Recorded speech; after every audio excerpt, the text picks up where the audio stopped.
Salam. Salam kasih damai dan sejahtera. Tuhan memberkati, menyertai dan melindungi. Salve. Ini pertemuan pertama setelah COVID, saya hadir langsung ya, tanpa menggunakan Zoom. Tapi kalau minggu depan tuh mau tidak mau pakai Zoom atau pakai Google Meet karena kami cuti bersama. Cuti pun tetap saya layani. Besoknya Imlek. Konyen memang. Baik ya, mari kita mulai dengan membuka katekese ini dengan berdoa. Dalam nama Bapa dan Putra dan Roh Kudus, amin. Allah Tritunggal yang Maha Kudus, kami bersyukur di hadirat-Mu, karya agunglah yang menyatukan kami di tempat ini. Kami akan mendengarkan firman dan sabda-Mu, dan kami akan mulai belajar untuk menjadi pribadi yang bertumbuh dalam iman.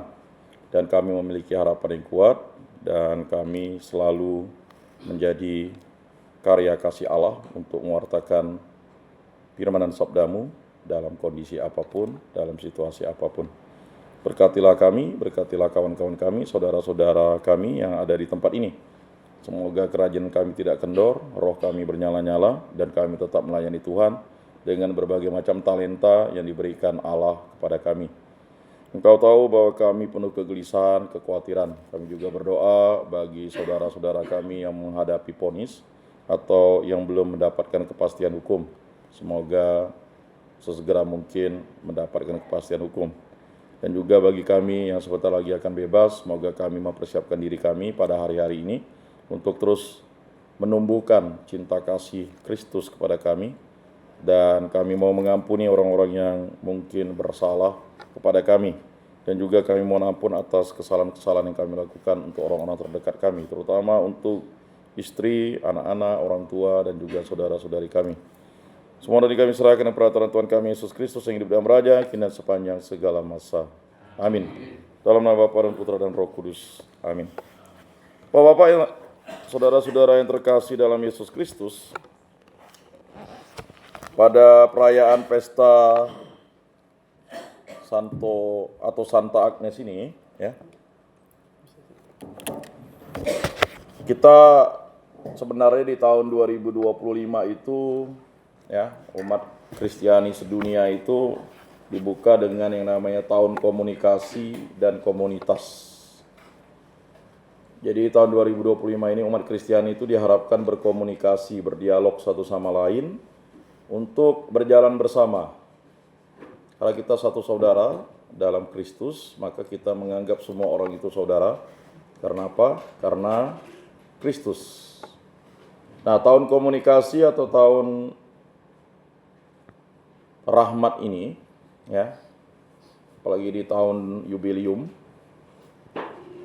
itu, ya, sebenarnya dirayakan 50 tahun sekali, tetapi gereja Katolik itu melihat kalau tahun jubileum itu dirayakan 50 tahun sekali, ya pasti ada orang yang tidak akan merayakan tahun itu.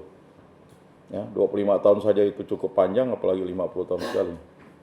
Oke, gereja melihat 25 tahun sekali, makanya tahun ini, tahun jubileum, dan komunikasi dan juga komunitas itu dibangun. Nah, komunikasi dan komunitas itu dibangun dengan mengajak orang berdialog. Saya mengajak bapak-bapak, saudara-saudara yang ada di tempat ini untuk berdialog. Berdialog iman itu, kita mulai mengajak kawan-kawan kita yang seiman untuk membangun kerajinannya untuk tidak kendor. Nah, itu. Persoalannya di mana? Persoalannya, ya, kita sudah melihat fakta-fakta alam, fakta-fakta sejarah, bahwa orang-orang yang tidak bersama dengan Tuhan Yesus itu, mereka, ya, berada dalam kuasa dunia ini, kuasa hawa nafsu dan kuasa setan atau iblis. Padahal, ya, Yesus wafat di kayu salib itu sudah membinasakan iblis. Jadi iblis itu sudah tidak punya kuasa sebenarnya, tetapi karena kehendak bebas manusia lah, makanya, ya, iblis itu mempengaruhi pikiran kita, mempengaruhi tindakan kita, dan kehendak bebas kita itu sebenarnya adalah suatu anugerah Allah yang luar biasa. Kehendak bebas itu adalah kita tidak seperti robot. Kita tidak diatur seperti komputer. Zaman sekarang kalau bapak-bapak atau saudara-saudara mau tahu segala sesuatu itu tinggal buka AI, chat GPT, atau sekarang di WA itu ada namanya AI, kita bisa tahu semuanya. Bahkan yang sebenarnya kita tidak tahu, kita jadi tahu. Dengan keterbukaan itu, komunikasi yang dibangun sekarang adalah komunikasi satu arah. Dengan munculnya teknologi, akhirnya kita bisa membangun komunikasi multi komunikasi. Artinya di satu sisi kita bicara dengan kawan kita mendengarkan, di satu sisi kita bisa me-WA orang lain, bahkan kelompok. Jadi kalau kita punya grup WA itu ada 100, lalu kita menyapa mereka, mengucapkan salam saja, dalam satu grup itu minimal 30 orang, bayangkan 100 kali 30 ada 3.000 orang yang mendapatkan damai sejahtera sukacita. Ya kan? Kan mungkin orang mengatakan salamnya yang itu-itu saja. Ya memang kita yang itu-itu saja. Cinta kasih Kristus tidak berubah. Janji Allah itu kekal abadi selamanya. Jadi kalau kita saling menyapa itu akhirnya membuka komunikasi. Nah, komunikasi inilah yang harus terus dilakukan. Maka kita apa yang dilakukan Yesus Kristus? Ya, ketika pesta perkawinan di Kana itu komunikasi yang dibangun oleh Bunda Maria kepada Yesus itu, ya, mereka kehabisan anggur. Lalu Yesus menjawab, waktuku belum tiba, Ibu. Gitu. Tetapi tidak ada lagi Bunda Maria mengatakan apa-apa. Yang penting komunikasinya seperti itu. Nanti kalau dia menyuruh kamu melakukan sesuatu, lakukanlah itu. Akhirnya, ya, Yesus menyuruh mereka mempersiapkan tempayan. Di situ tempayan itu kurang lebih ada 6 tempayan. Lalu sekitar 80 sampai 120 liter. Buyung itu diganti liter, ya. Jadi kalau satu buyung itu kurang lebih 1 liter. Begitu juga dengan kita yang ada di tempat ini. Jika 2 orang itu saling berkomunikasi, akan terbangun yang namanya, ya, kehidupan sosial rohani yang luar biasa. Kita saling bisa bercerita mengapa kita bisa jatuh di tempat ini atau kita masuk di tempat ini. Nah, kita bisa membangun komunitas dengan baik, ya. Komunitas itu kan dibangun karena komunikasi. Di rumah itu adalah organisasi atau komunitas kita. Bayangkan kalau misalnya bapak dengan anak yang tidak berkomunikasi. Komunikasinya hanya waktu Natal aja. Sulit menciptakan yang namanya komunitas yang baik gitu. Nah, jadi bapak-bapak, saudara-saudara yang terkasih, keterampilan berkomunikasi. Jadi komunikasi itu dialog, omonglah, obrol lah, begitu. Jangan merasa kalau diam itu orang tahu sifat kita. Memang sifatnya pendiam. Semua orang ya berkomunikasi. Kalau tidak berkomunikasi, gereja berkomunikasi. Ya. Kalau hamba Tuhan tidak berkomunikasi, tidak berkhotbah, tidak berhomili, atau kita tidak berkomunikasi dengan Allah, apa yang terjadi? Ya. Doa itu kan adalah komunikasi dengan Allah, dialog dengan Allah. Satu-satunya sarana komunikasi yang bisa untuk kita berkomunikasi dengan Tuhan itu adalah doa. Mau ngomong dengan Tuhan tuh pakai apa kita? Curhat. Ya kan? Curhat dengan orang tidak akan melepaskan masalah kita, tetapi kalau kita berdoa, berkomunikasi dengan Allah, ya, segala beban yang ada di dalam diri kita itu sedikit demi sedikit itu akan, ya, terangkat. Bapak-bapak, saudara-saudara yang terkasih dalam Yesus,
Anda mau membangun yang menjadi komunitas rohani kan sulit kan?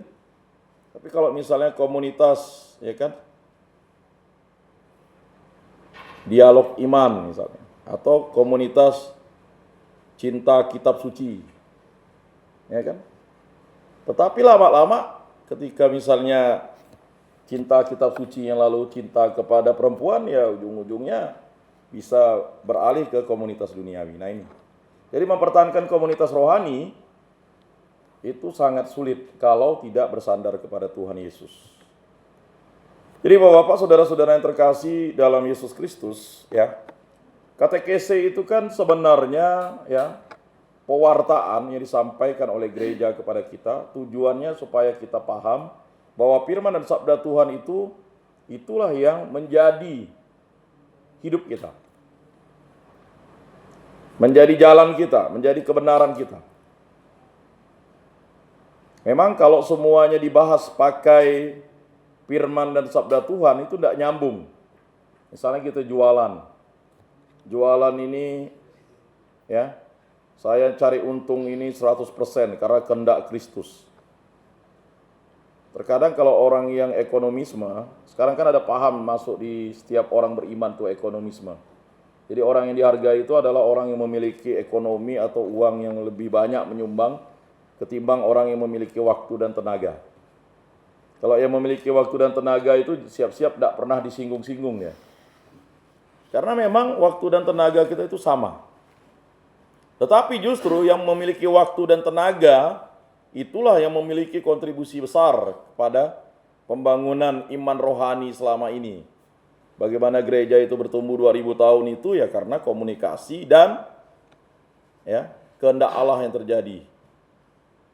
Kalau Yesus tidak berkomunikasi dengan Petrus, jadikah kita seperti ini? Ya tidak akan jadi. Jadi komunikasi itu adalah membangun ya apa yang kita pikirkan itu bisa menjadi satu tujuan. Kan begitu. Nah, sekarang bagaimana komunikasi itu bisa terbangun kalau kita tidak memiliki komunitas? Sulit.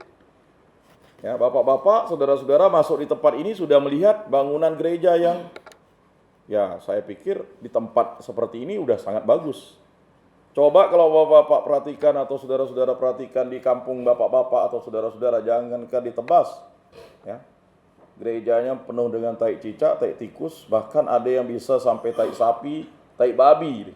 Tunggu nanti misa atau ibadat atau kebaktian hari Minggu baru dibersihkan. Itu setengah mati juga bersihkan.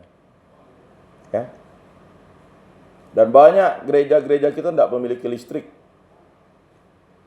Bagaimana kita mau melakukan kegiatan ibadat malam? Kan tidak mungkin, kan? Apalagi kipas angin.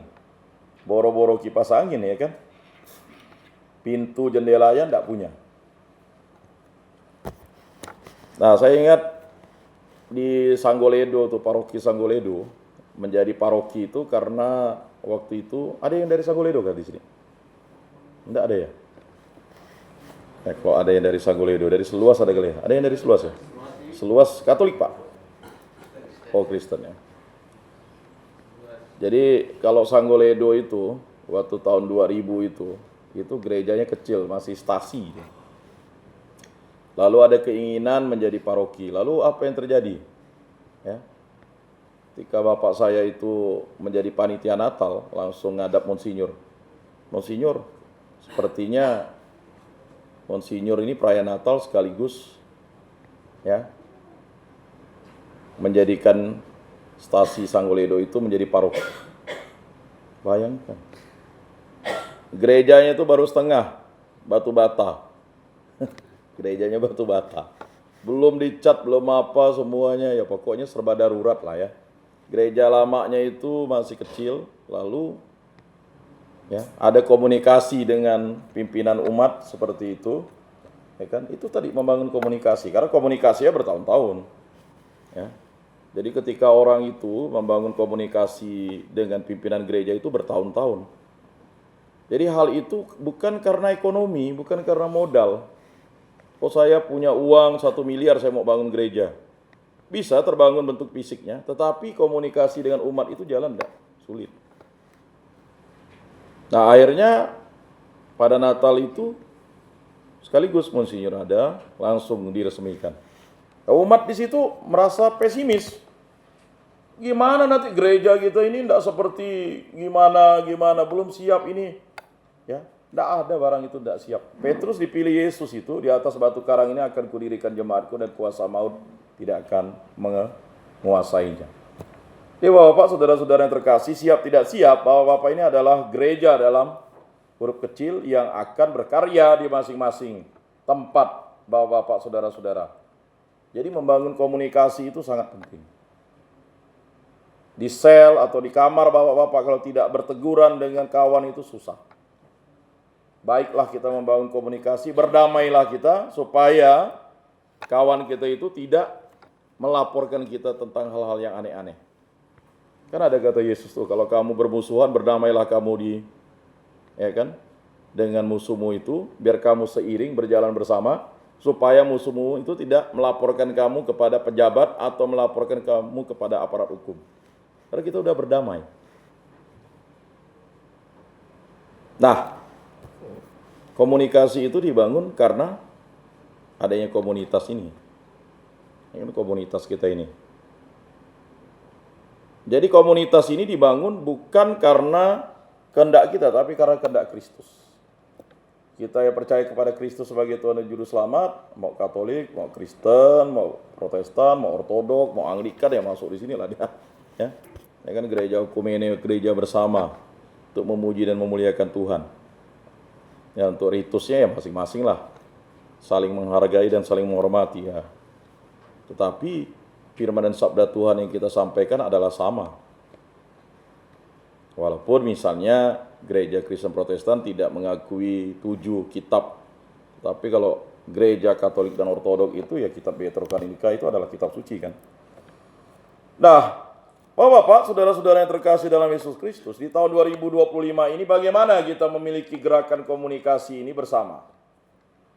Sudah hampir kurang lebih, kalau saya kesini ini tahun 2018, ini tahun 2025, berarti sudah 7 tahun ya, jalan 7 tahun. Okay. Memang ada komunitas yang lebih lama lagi, komunitas Dominikan. Awam, Pak Edi dan kawan-kawan itu udah belasan tahun dia melayani di sini. Bayangkan belasan tahun melayani di sini, tidak bosan-bosan. Komunikasinya itu-itu aja. Orang yang mendengar itu mungkin udah hampir ribuan kali ya. Kalau di sini paling terlama kayak Pak Andre ya. Kalau di antara kawan-kawan nih, Pak Andre kalau tidak salah. Karena ini udah berubah muka ini. Seingat saya Pak Andre waktu saya ini ya. Yang lain ini masih baru, jadi paling senior. Maksudnya bukan usianya ya. Ketika melayani di sini, ini Pak Andre yang paling senior di sini. Yang lain ini ya bukan, ya artinya baru masuk di sini. Pak Ngacam umurnya memang udah 65 tapi masih junior ya Pak Andre kan begitu. Jadi ya, bayangkan Pak Andre ini tidak bosan-bosan di sini. Ya kan? Bukan menghadapi situasi begitu. Ini kan berarti ya dari zaman almarhum Pak Lulu ke Pak Andre ini kan pengkaderannya bagus begitu karena komunikasi yang bagus. Komunikasi yang intensif. Ya. Maka ketika Pak Andre nanti keluar ini harus membangun komunikasi lagi untuk pengurus yang ya baru yang mampu membangun komunikasi itu. Nah, kalau tidak mampu membangun komunikasi, paling yang datang di sini 2-3 orang. 2-3 orang. Paling ketika ada misalnya ya ada tekanan dari aparat barulah ya. Baru ramai, cukup ramai dan sebagainya. Padahal salah satu yang membuktikan bapak-bapak atau saudara-saudara itu memiliki nilai baik dan untuk mendapat remisi ya ketika di sini. Ya mohon maaf untuk yang seumur hidup yaitu, tapi apakah yang seumur hidup tidak memiliki harapan? Perubahan undang-undang bisa terjadi ketika bapak sudah menjalani sekian lama seumur hidup lalu memiliki kesadaran untuk membangun komunitas dengan baik. Ya kan negara bisa menilai. Karena negara yang memiliki akses untuk ya mengeluarkan